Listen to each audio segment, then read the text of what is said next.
The restaurant was quiet after hours, and the lights were lowered to a soft amber glow that left long shadows stretching across the polished floor. The clinking of plates and laughter of customers had faded hours ago, and the only sound now was the low hum of the refrigeration system. The staff had already gone home one by one, leaving behind the faint traces of perfume and aftershave, mixed with the smell of fried food and fresh coffee. In the farthest booth near the window, where customers usually enjoyed late-night coffee, a girl lay curled up. Her head rested on the vinyl cushion, her apron still tied around her waist, and her shoes kicked off to the floor beside her. She had fallen asleep, not because she wanted to, but because her body gave up on her exhaustion, heavier than any weight she had carried before. Her name was Emily.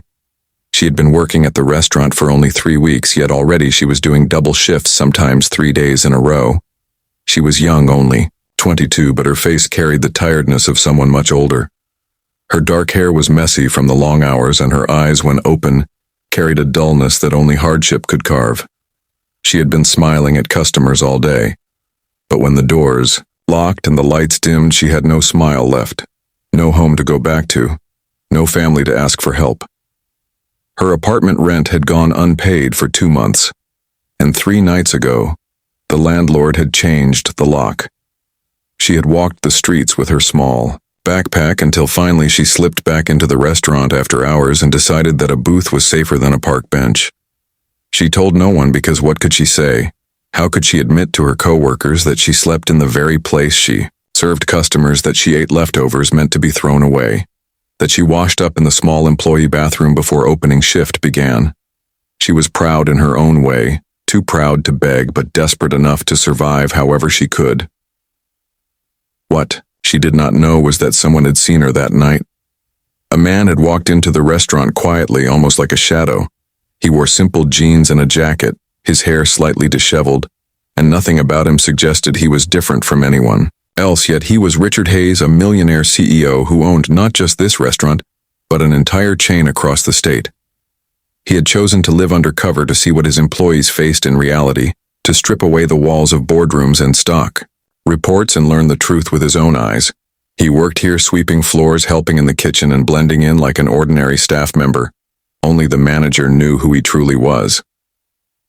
When Richard spotted Emily asleep in the booth, he froze. His steps slowed, his chest tightening as he watched her breathing uneven and shallow.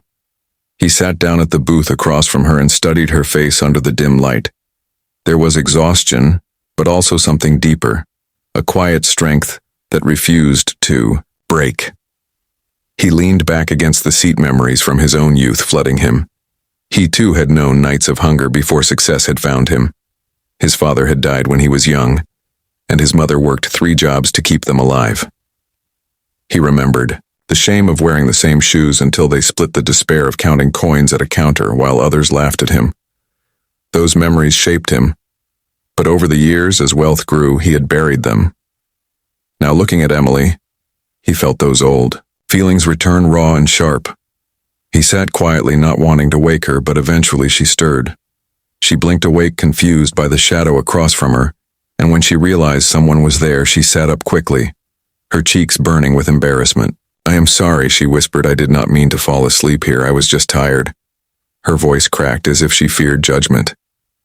Richard raised his hand gently. "It is all right," he said softly. "You must be exhausted." She looked down, unable to meet his eyes, worried he might tell the manager, worried she would lose the only income she had left. He asked her why she was still here so late, and she hesitated because the truth felt too heavy to share. She could not say she was homeless. She could not say that she had eaten nothing but stale bread for 2 days. But her silence spoke louder than words. Richard saw the glimmer of shame in her eyes and the weight on her shoulders. He remembered his own nights sitting alone in diners, wondering how to keep moving forward. That recognition touched him deeply. Instead of pressing, he pulled a napkin from the holder and scribbled an address, then pushed it across the table. "This is a safe place," he said. "Go there tomorrow. Tell them I sent you. They will help you." She picked it up, frowning, confused. "Who are you?" she asked. He smiled faintly. For now, just someone who believes you deserve better.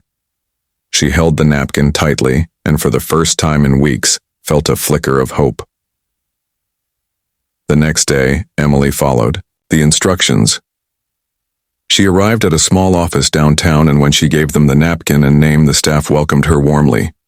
They listened as she explained haltingly about her apartment and her struggles.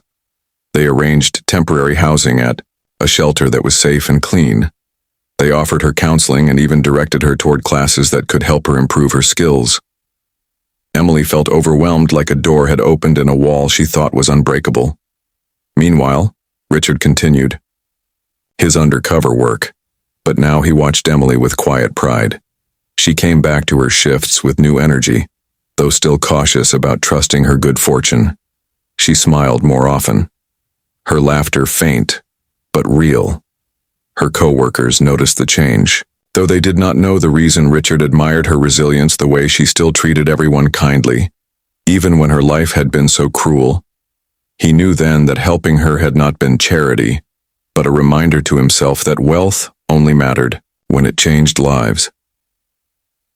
Weeks passed until one evening the restaurant was packed and the manager called the staff together.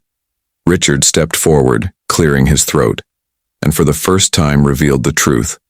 "I have something to tell you," he began. "My name is Richard Hayes, and I am not just another worker here.